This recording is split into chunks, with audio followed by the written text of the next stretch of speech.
Bonjour à tous, frères et sœurs de l'Église de Lévis, frères et sœurs de l'Église de Montmagny, et à tous ceux qui ont la possibilité de pouvoir nous voir sur le net.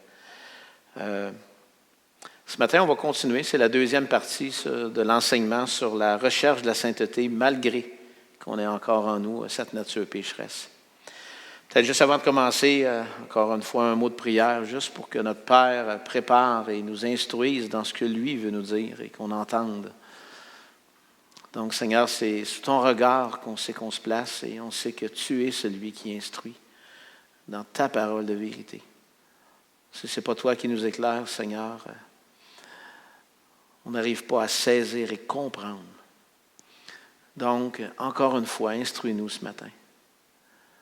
Parle-nous et dis-nous à travers ta parole tout ce que tu veux qu'on comprenne pour qu'on puisse te louer, te glorifier et se réjouir de cette part-là qu'on a de vivre avec toi. En le précieux nom de Jésus-Christ, je te prie. Amen. Fait que ce matin, comme je disais, on est à la deuxième partie de l'enseignement. On a parlé dans la première partie, et vous pouvez aller sur le site de l'Église de Lévis, vous allez le retrouver. On a parlé de ce qui se passe dans les cieux et sur la terre, pour bien comprendre la différence entre les cieux où tout est parfait, parce que Dieu y a fait sa demeure, et la terre où tout maintenant est perverti et corrompu, parce que le péché y a fait sa demeure. On a parlé de ce que Dieu veut de son peuple. Dieu est saint, et il désire par-dessus tout que ses enfants soient saints. Au même titre, on a donné l'exemple comme nous, comme parents, qui avons des vertus comme l'honnêteté ou l'intégrité ou le respect, et qu'on enseigne ces choses-là de tout notre cœur à nos enfants, parce qu'on veut qu'ils soient instruits dans ces voies-là. Et que ces choses-là comptent plus pour nous qu'une foule d'autres choses que nos enfants voudraient faire pour nous. On est rendu à la dernière partie. Aujourd'hui, on va voir ce qui se produit dans la vie de ceux qui recherchent cette sainteté-là, de ceux qui décident de payer le prix et de dire « Oui, Seigneur, c'est ce que tu veux, donc je vais m'y attarder ». Premièrement, la recherche de la sainteté nous fait prendre conscience que c'est contre Dieu que nous péchons. Et ça semble pourtant évident, mais trop souvent, ça ne l'est pas. Et que ce soit par nos pensées, nos paroles, nos actions, ils vont démontrer qu'on n'est pas si conscient que c'est Dieu qu'on offense. Parce que si nous étions conscients à ce point qu'on pêche contre celui qui nous a tant aimés, qui est mort pour nous sauver, est-ce que vous croyez réellement que nous nous laisserions dominer si facilement par notre nature pécheresse?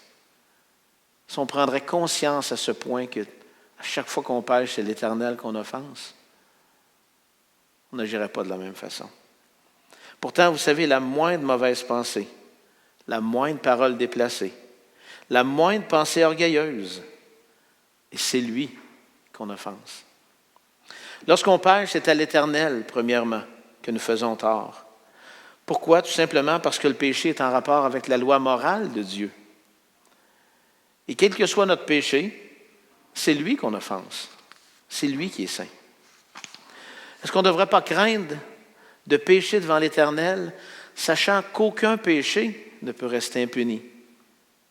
Assurément, nous vivons sous la grâce, mais évidemment, ça ne doit pas nous pousser à pécher.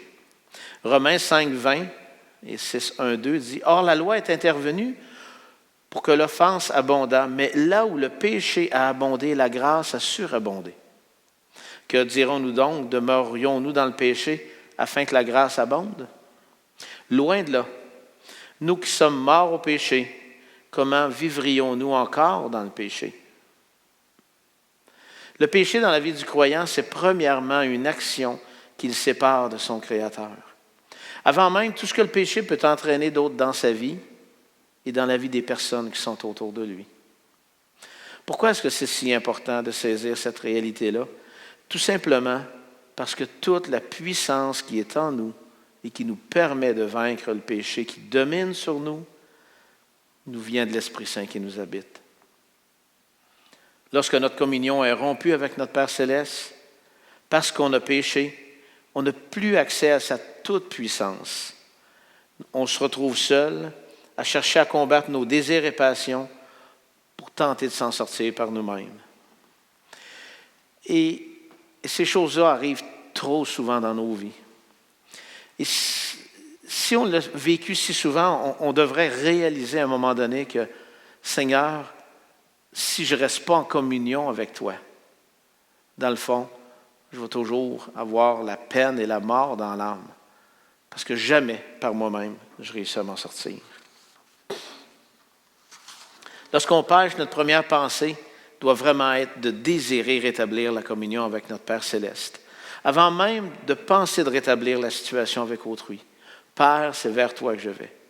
Il n'y a que lui qui ait le pouvoir de pardonner nos péchés et ainsi de nous rendre libres et victorieux. Marc 2, 5 nous dit que Jésus, voyant leur foi, dit au paralytique, « Mon enfant, tes péchés sont pardonnés. » Il y avait là quelques scribes qui étaient assis, qui se disaient au-dedans d'eux, « Comment cet homme parle-t-il ainsi? Il blasphème. Qui peut pardonner les péchés, si ce n'est Dieu seul? » Or, afin que vous sachiez que le Fils de l'homme a sur la terre le pouvoir de pardonner les péchés, je te l'ordonne, dit-il au paralytique, lève-toi, prends ton lit et va dans ta maison. La parole affirme qu'il n'y a que Dieu qui a le pouvoir de pardonner les péchés, de nous justifier et de nous rendre libres, car il n'y a que lui qui soit saint. Après avoir confessé à notre Père, après avoir rétabli notre communion avec lui, la parole nous dit d'aller de demander pardon pour rétablir la communion avec la personne offensée. Pour nous, la réalité du péché doit nous amener à saisir que c'est toujours l'Éternel qu'on offense et qu'à chaque fois qu'on pêche, notre communion est rompue. La puissance pour nous rendre libres n'y est plus. Dans ce que je viens de dire, je n'ai rien dit de nouveau. On connaît toutes ces choses-là. On les a tellement lues. Mais comment est-ce qu'on les applique dans notre vie? Suis-je conscient à ce point que le péché me coupe de ma communion avec mon Père, que chacune de mes pensées, de mes paroles et de mes actions, je les place devant lui? Désirant plus que tout que rien ne vienne rompre ma communion avec mon Créateur. Est-ce que c'est ça qui anime nos pensées? On peut se rappeler les paroles de Job, car Job disait, « Peut-être mes fils ont-ils péché et ont-ils offensé Dieu dans leur cœur. » Vous savez que si on garde cette pensée en tête, on va réellement garder nos pensées captives en Jésus-Christ. Et ainsi, on va être libre de la puissance du péché dans nos vies. On doit absolument garder nos pensées là. Donc la première chose, c'est vraiment le fait de réaliser qu'aussi petit que le péché puisse être, une pensée vaine, c'est l'Éternel qu'on offense. L'Éternel, s'il est offensé, notre communion est rompue et on est sans force.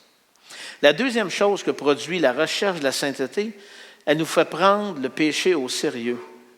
Vous savez, elle ne le banalise pas comme notre nature pécheresse tend à le faire. Et quand je vous dis que notre nature pécheresse va banaliser le péché, il y a tellement d'exemples qu'on pourrait donner.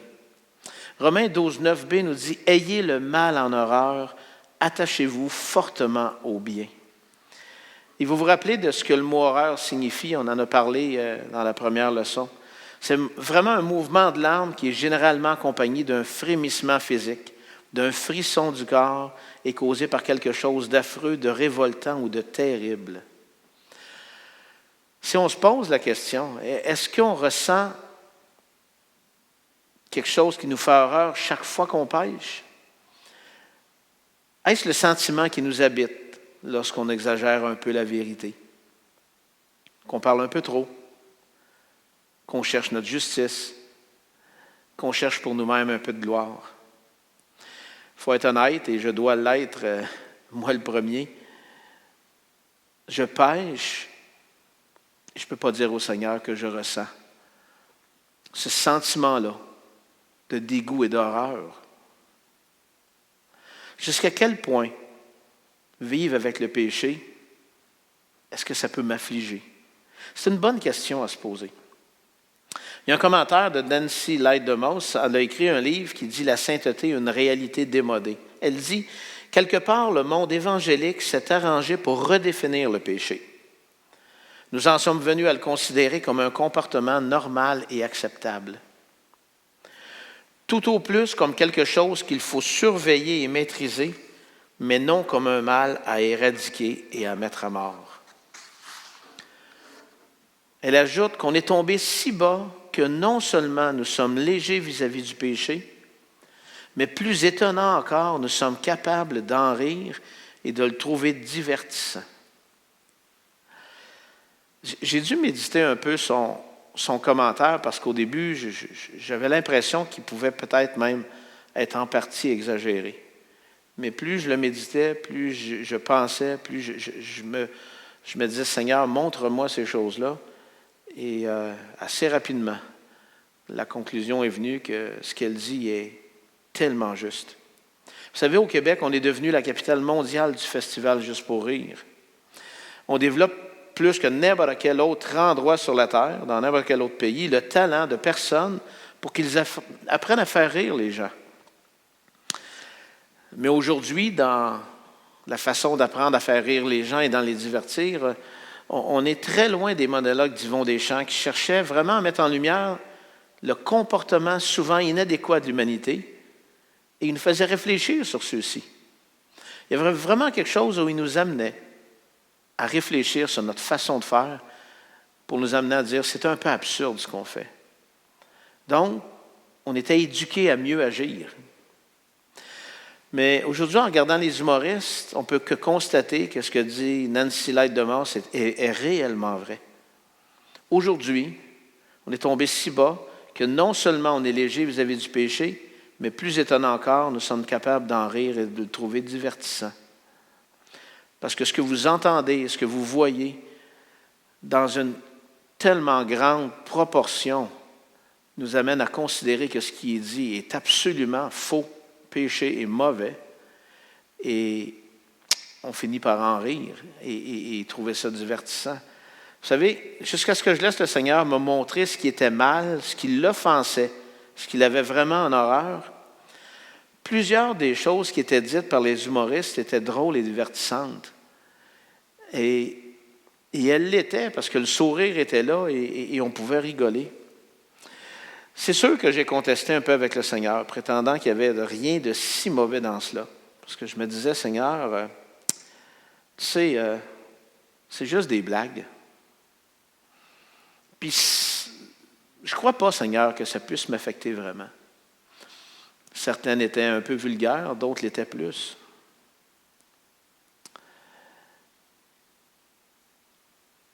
Mais la réalité, c'est que notre conscience va toujours vouloir apaiser cet esprit-là de péché et de dire, écoute, c'est pas si grave qu'est-ce qui a été dit. C'est juste drôle, c'est juste pour se divertir. Mais c'est en train de façonner absolument notre façon de se présenter face au péché. En réalité, quand on dit qu'on n'est pas influencé, c'est tout un mensonge. Nous sommes au contraire tellement influencés par ces petites choses qui peuvent paraître inoffensives parce qu'elles sont drôles, qu'on finit par s'endurcir face au péché, et assurément nous péchons. Et là, je viens de vous donner un exemple qui assurément me poussait à pécher. Et si je ne fais pas attention à ces choses-là, tranquillement, pas vite, ça prend la place. Et ça m'amène où ça ne doit pas m'amener. Mais quand je me pose la question, est-ce qu'il y en a d'autres choses qui peuvent être encore plus subtiles? La réponse est oui.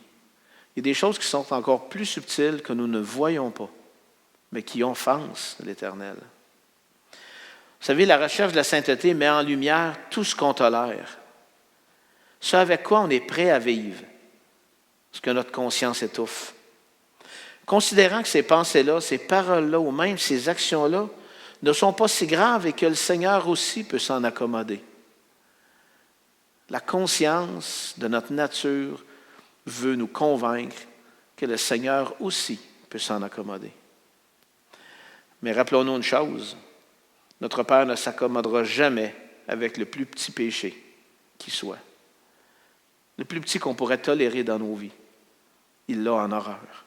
Vous savez, dans cette recherche de la sainteté, quelqu'un a écrit « Je me j'haïssais mon péché.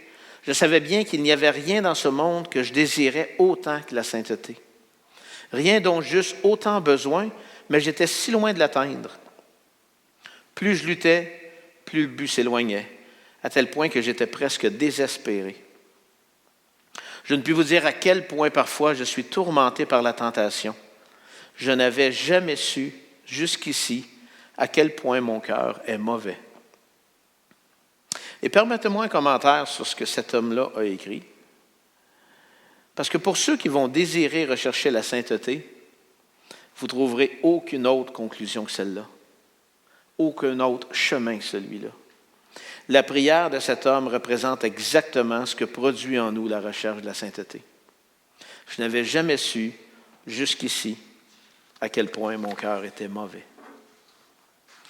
Puis cet homme, en passant, c'est Hudson Taylor, un grand missionnaire, reconnu et humble devant le Seigneur.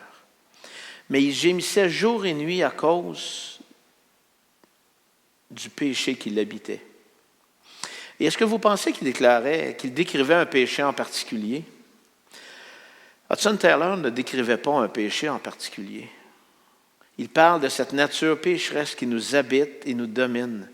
Il parle de ces péchés qu'on tolère, qui nous collent à la peau, et pourtant, malgré tous nos efforts, on n'arrive jamais à s'en départir. Avez-vous déjà fait l'exercice de dire à votre Père céleste avec un cœur sincère, « Père, je désire plus que tout vivre dans ta sainteté. Je désire par-dessus tout être sanctifié par toi. Montre-moi, Père, ce que je ne vois pas. Révèle-moi mes désirs cachés. Montre-moi ce qui t'offense, que je puisse humblement tout confesser et que je puisse être lavé constamment de tout péché. » Vous savez, si vous ne le désirez pas vraiment, ce n'est pas le genre de prière que vous devez adresser à votre Père. Parce que cette prière-là, notre Père céleste la prend vraiment au sérieux. Parce que c'est vraiment ce qu'il veut pour nous. Et si vous le faites avec sincérité, il va vraiment vous montrer des choses que vous ne voyez pas. Mais il va aussi vous montrer des choses que vous ne voulez pas voir. En contrepartie, si vous ne le désirez pas, vous demeurez prisonnier de tous ces mensonges qui vous rendent la vie et qui nous rendent la vie si difficile. Donc, pourquoi pas aller dans cette voie-là? Rappelons-nous que notre Créateur désire par-dessus tout une chose, notre sanctification. 1 Thessaloniciens 4.3 et 4.7 dit « Ce que Dieu veut, c'est votre sanctification. C'est que vous vous absteniez de l'impudicité. Car Dieu ne nous a pas appelés à l'impureté, mais à la sanctification. » Vous savez, on a fait ces deux commandements-là, qui est d'évangéliser et de faire des disciples, notre plus grande mission. Et avec raison, c'est ce que le Seigneur nous demande. Mais rappelons-nous une chose. Quelle est, à votre avis, la plus grande mission du Père pour ses enfants? Les sanctifier et les rendre à l'image de Christ. Si nous avons la mission d'évangéliser et de faire des disciples, le Père s'est donné la mission pour chacun de ses enfants, de les rendre à l'image de son Fils. 1 Thessaloniciens 5, 23, 24 nous dit que le Dieu de paix vous sanctifie lui-même tout entier et que tout votre être, l'esprit, l'âme et le corps soient conservés irrépréhensibles lors de l'avènement de notre Seigneur Jésus-Christ. Celui qui vous a appelé est fidèle et c'est lui qui le fera. Assurément, il n'y a que juste notre Père qui peut faire ce qu'il dit. Et ce qu'il dit, c'est qu'il veut nous rendre comme lui. Vous savez, c'est extrêmement difficile et pénible, cette marche vers la sainteté, car elle révèle tout ce que nous sommes et on réalise rapidement, comme Hudson Taylor, que ce qu'on voit n'est pas vraiment agréable. toutes ces pensées qui nous font honte, ces actions secrètes que nous n'osons révéler, notre Père, lui, le sait. Il ne veut pas nous accabler, il veut nous en délivrer. La troisième chose que produit la recherche de la sainteté, elle nous amène à faire des choix. Prendre des décisions et établir des garde-fous. Prendre la décision de refuser au péché tout accès en pensée, en parole et en action. C'est réellement une décision, c'est réellement un choix. Romains 6, 5 à 12 nous dit « En effet, si nous sommes devenus une même plante avec lui par la conformité à sa mort, nous le serons aussi par la conformité à sa résurrection. Sachant que notre vieil homme a été crucifié avec lui, afin que le corps du péché fût détruit pour que nous ne soyons plus esclaves du péché. Car celui qui est mort est libre du péché. Ainsi vous-même, regardez-vous comme mort au péché et comme vivant pour Dieu en Jésus-Christ. Que le péché ne règne donc point dans votre corps mortel et n'obéissez pas à ses convoitises.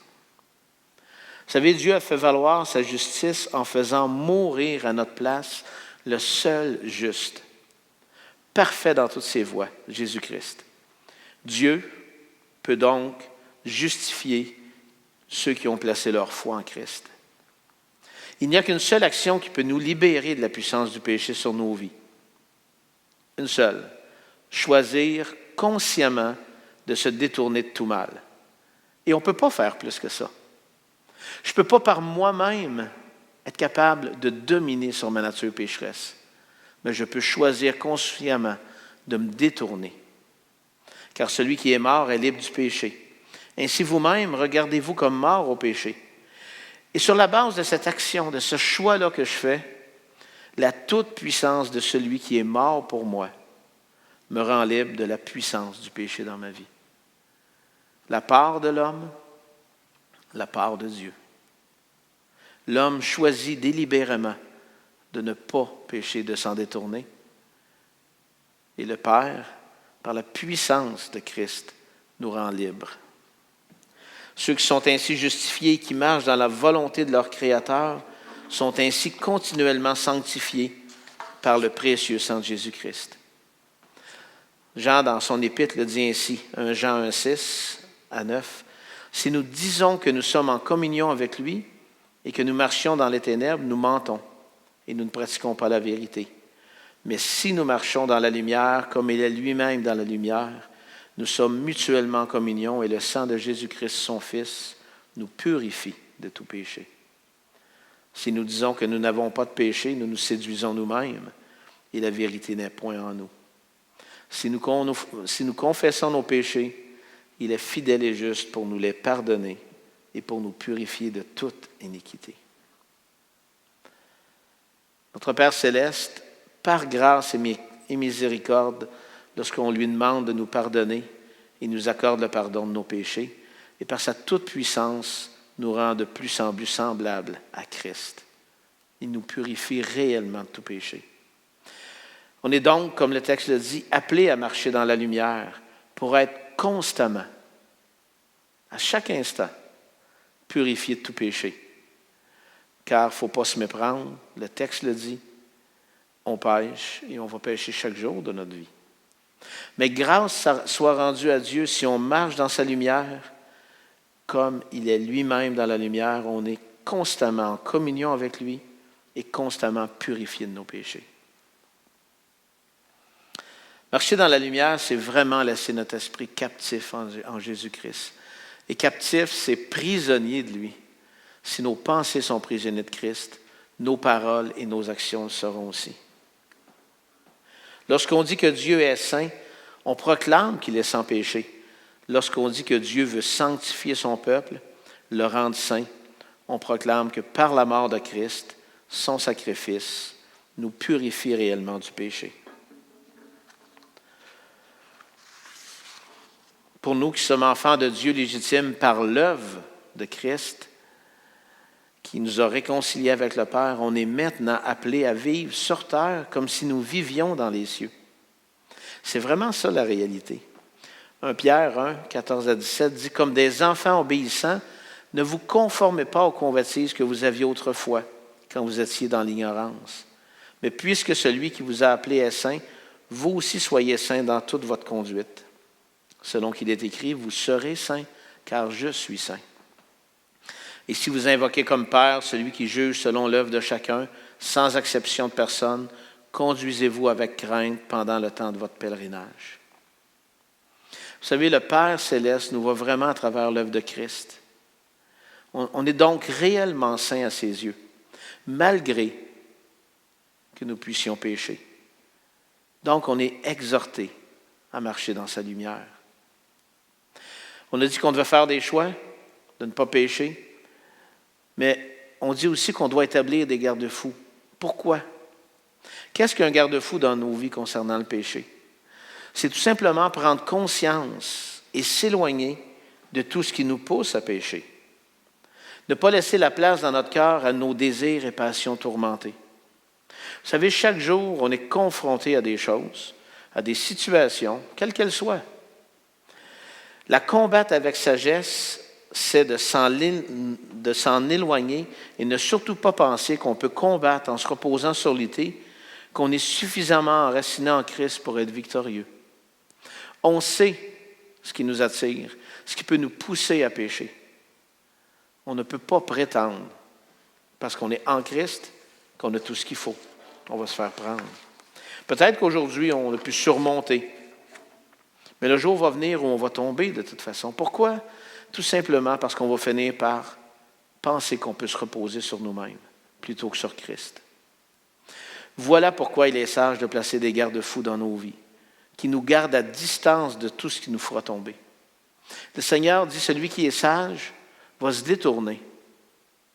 Et se détourner, c'est vraiment une action qui nous amène à dire, si je vais là, Seigneur, oui, je me connais. Je sais que c'est dangereux pour moi.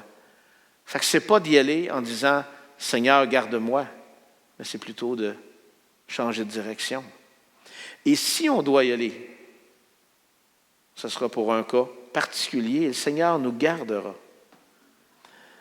Ces garde-fous-là, c'est vraiment des choses dans notre vie qu'on reconnaît. Je sais ce qui sont mes faiblesses.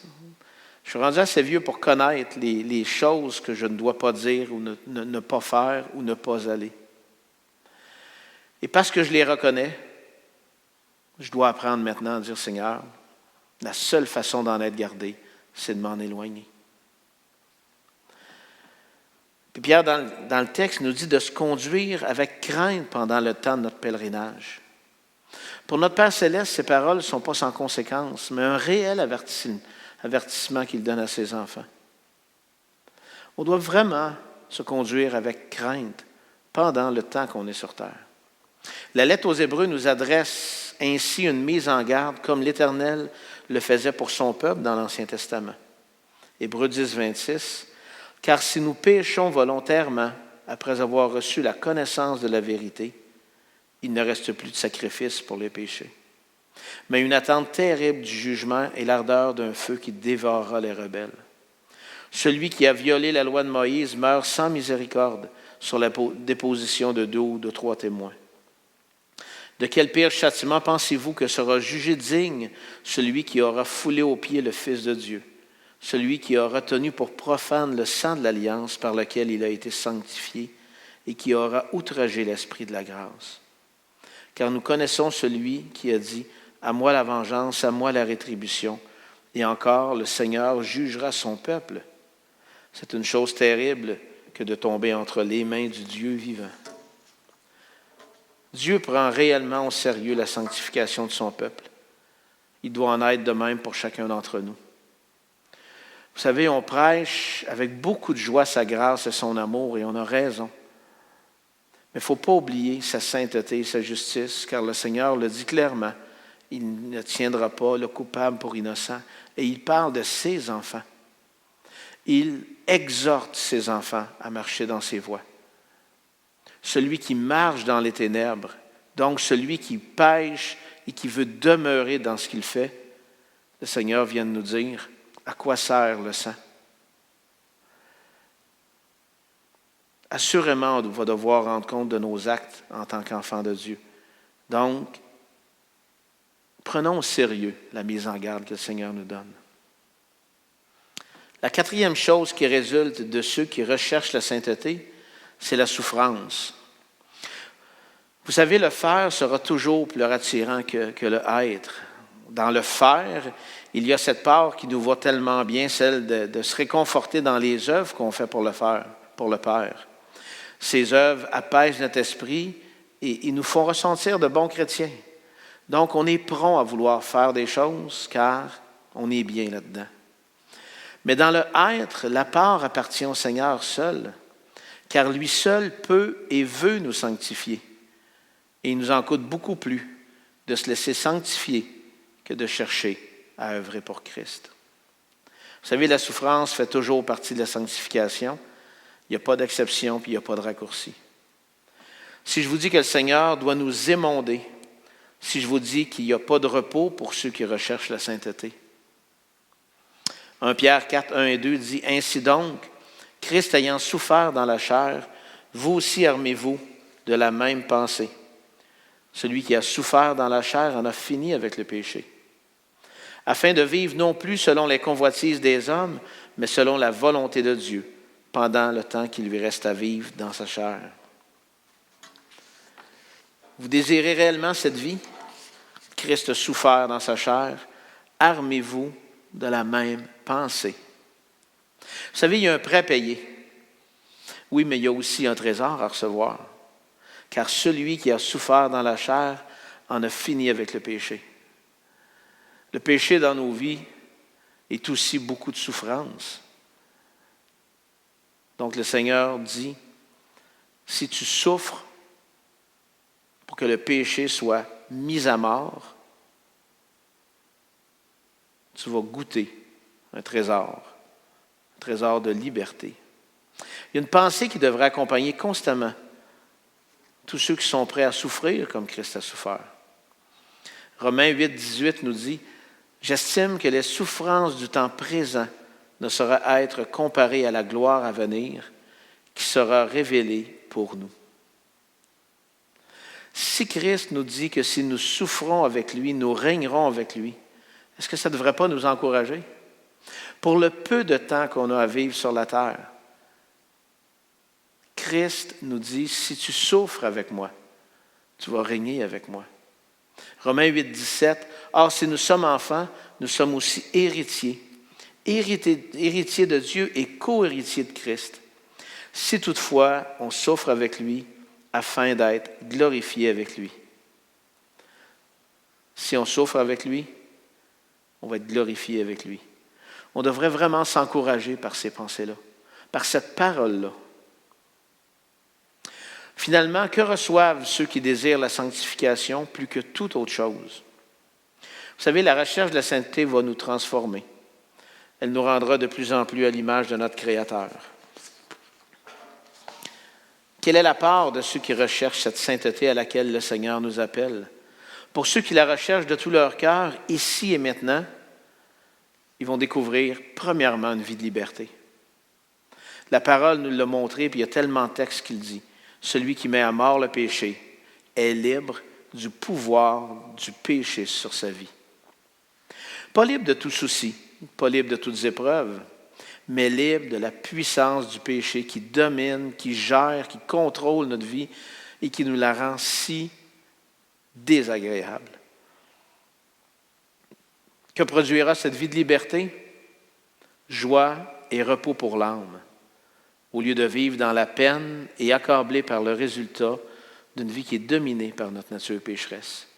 Je peux vous garantir, vous assurer que sainteté est synonyme de liberté et que liberté est synonyme de joie et de repos pour l'âme. Dans la lettre aux Hébreux, il est dit, Hébreux 10, 14 et 22, « Car par une seule offrande, il a amené à la perfection pour toujours ceux qui sont sanctifiés. Approchons-nous donc avec un cœur sincère, dans la plénitude de la foi, les cœurs purifiés d'une mauvaise conscience et le corps lavé d'une eau pure. » Est-ce qu'on peut réaliser ça? Une seule offrande, Jésus-Christ, nous a amenés à la perfection pour toujours. Puis on doit bien comprendre, il ne nous a pas rendus parfaits. Mais cette offrande que Jésus-Christ est parfaitement suffisante pour nous purifier et nous laver de tous nos péchés. Le sang de Christ a la puissance de laver, de justifier, de rendre saint. Pas seulement de couvrir le péché, comme le faisait le sang des animaux. Il nous est dit donc de s'approcher avec un cœur sincère. Comment? En cherchant à marcher dans sa lumière, sachant qu'on est lavé de tout péché.